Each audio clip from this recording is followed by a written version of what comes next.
नमस्कार, मैं Anu Tripathi, voice of king 24 media में आपका स्वागत है। जैसा कि आप जानते हैं कि लगातार चुनाव का सिलसिला जारी है, तो उसी चुनाव के भूचाल को लेकर के हम आपके बीच पहुंचे हैं। हमारे यहाँ पर 4 दिनों से रुके हैं प्रदेश उपाध्यक्ष पवन मिश्रा, सर्वजन सनातन पार्टी। हालांकि पार्टी का नाम सुनकर के ऐसा महसूस होता है कि कहीं ये किसी एक वर्ग की पार्टी तो नहीं, लेकिन अभी इन्हीं से जानने का प्रयास करेंगे कि आखिर इस पार्टी की सच्चाई क्या है और इनके प्रत्याशी कौन कौन से घोषित हो रहे हैं। सांसदीय क्षेत्र यानी लोकसभा चुनाव कौन कौन लड़ने जा रहा है, कौन होंगे मुख्य चेहरा, ये जानने का प्रयास करेंगे। तो पवन मिश्रा जी, आपका स्वागत है हमारे चैनल पर। कुछ अपने बारे में बताएं। पहले तो सभी समाज के लोगों को मेरा प्रणाम।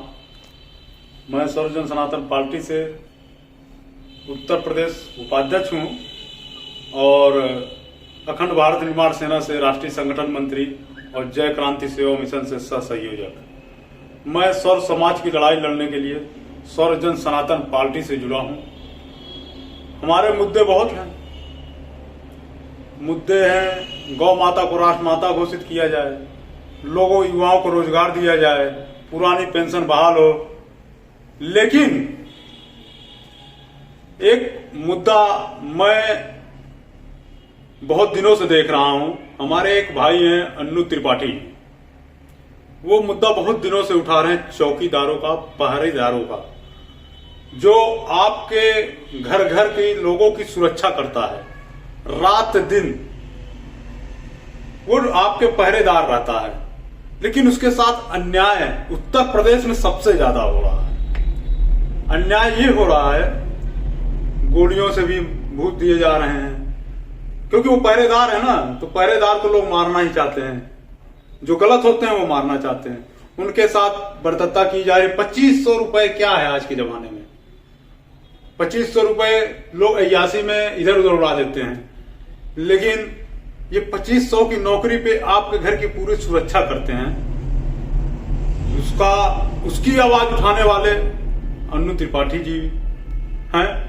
तो ये मुद्दा भी हम अपनी पार्टी में सम्मिलित कर रहे हैं। सर्वजन सनातन की पार्टी में ये मुद्दा मैं सम्मिलित कर रहा हूं कि पहरेदारों को न्याय मिले।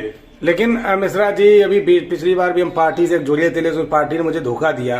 तो कहीं ऐसा नहीं है कि आप भी हमको धोखा दे करके मार दो, ये लोग कहीं के ना रहे? क्योंकि हमारे देखिए चौकीदार बहुत गरीब परिवार से आते हैं और हम ये नहीं चाहते कि इनके साथ छल कपट हो। तो हमें ये भी बताएं कि ऐसा तो नहीं कि आपकी पार्टी भी अधूरे रास्ते पे हम लोगों को छोड़ करके भाग जाए। हमारी पार्टी अच्छे बुद्धिजीवियों से बनी पार्टी है और सब रिटायर एडीओ, बीडीओ, कर्नल सब हैं और सबके पास सर्वजन को लेके चलने की क्षमता है। ये सर्वजन मतलब मैंने समझा, ये सर्वजन सनातन पार्टी नाम क्यों रखा? सर्वजन का मतलब सर्व समाज, और सारा समाज सनातनी है, चाहे वो हिंदू हो, चाहे वो मुस्लिम हो, चाहे वो सिख हो, चाहे वो ईसाई हो, सभी सनातन से ही पैदा हुए हैं जी। सर्व सनातन के ही धर्म से सारे धर्म बने हुए हैं। तो इसलिए हम लोगों ने इस पार्टी का नाम चुनिंदा किया, सर्वजन सनातन पार्टी, और हमारा चुनाव चिन्ह सितार है। क्या बात है, सिंबल आ चुका है? सिंबल हमारा रजिस्ट्रेशन हो चुका है, सिंबल भी आ चुका है सितार।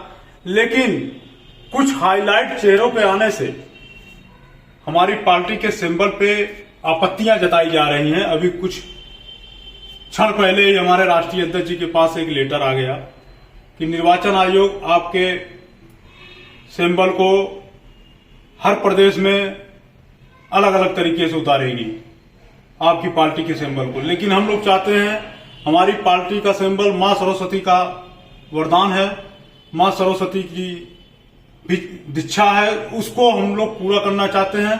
सर्वजन सनातन पार्टी का चुनाव चिन्ह सितार ही रहे। और अनु भैया, आपको हम बता दें, आपसे मिलने के बाद हमारा अंदर एक उल्लास आया कि अगर आप हमारी पार्टी से जुड़ जाते, सर्वजन सनातन पार्टी से, हम आपके मुद्दे को लेके चल रहे हैं और चलेंगे। आप कहते हैं अन्य पार्टियों ने गद्दारी की, लेकिन सनातन में गद्दारी नहीं है।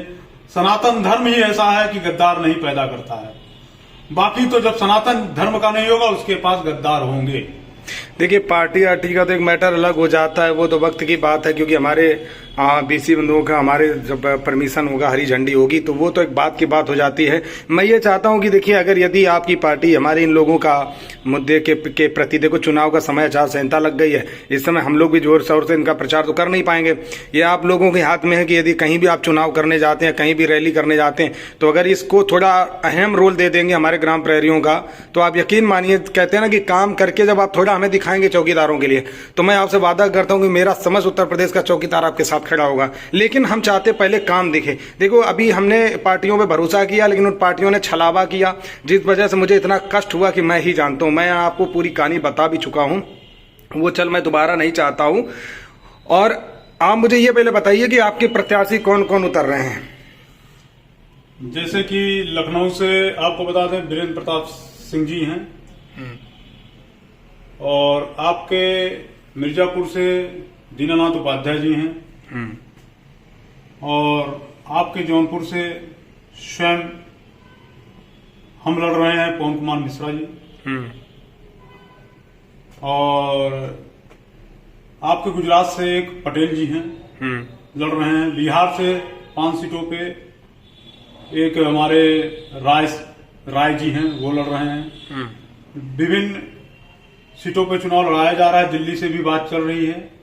क्या इसमें कम से कम हम 50 सीटों पे लड़ना। इसमें हमारे एससी समाज या मुस्लिम समाज को भी मिला है हक? जी, सर्वजन में सब आते हैं। नहीं, इनमें प्रत्याशी में हमारे दलित बंधु और मुस्लिम भी हैं।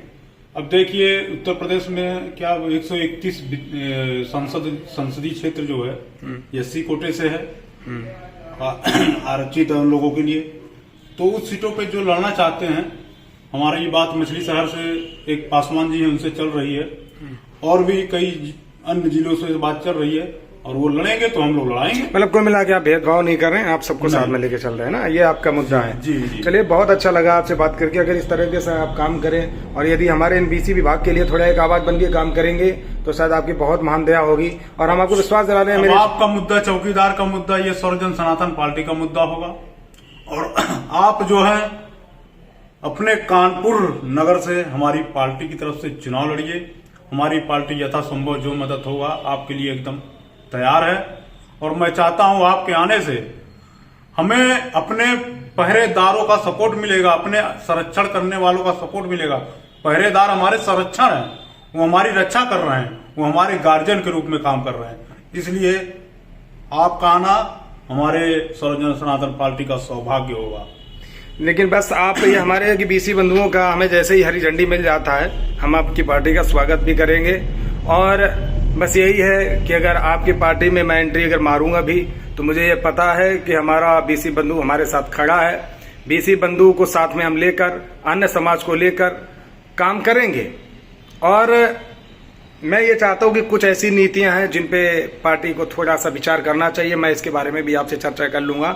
ये तो खैर चुनाव की बात तो अलग हो गई, हमारे चौकीदारों की इजाजत होगी तो हम जरूर मैदान में कूदेंगे, क्योंकि उन्हीं के वजह से जो कुछ भी मैं कर रहा हूं, जो कुछ भी हो रहा है, सब वही उन्हीं का वही है सब कुछ।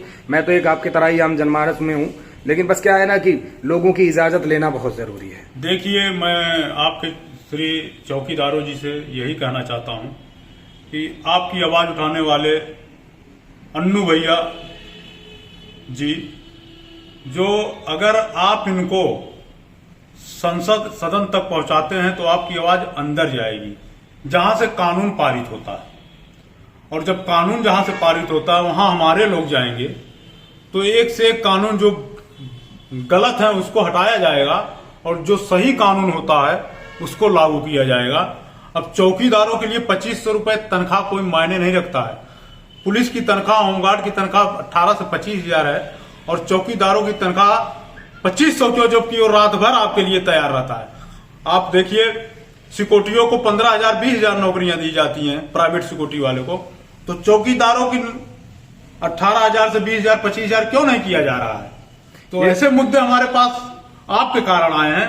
इसलिए मैं चाहता हूं, चौकीदारों से निवेदन करता हूं कि अन्नू भैया का सपोर्ट करके उनको मैदान में लाइए। भाइयों का प्यार मिलेगा, जरूर आएंगे, क्योंकि हम डरते नहीं, हम शेर की तरह दौड़ना जानते हैं, और हमारे चौकीदार भी हमारे साथ शेरों के साथ खड़े हैं। मिलते हैं अगले वीडियो में, तब तक के लिए सभी का नमस्कार। जय हिंद, जय भारत। जय भारत।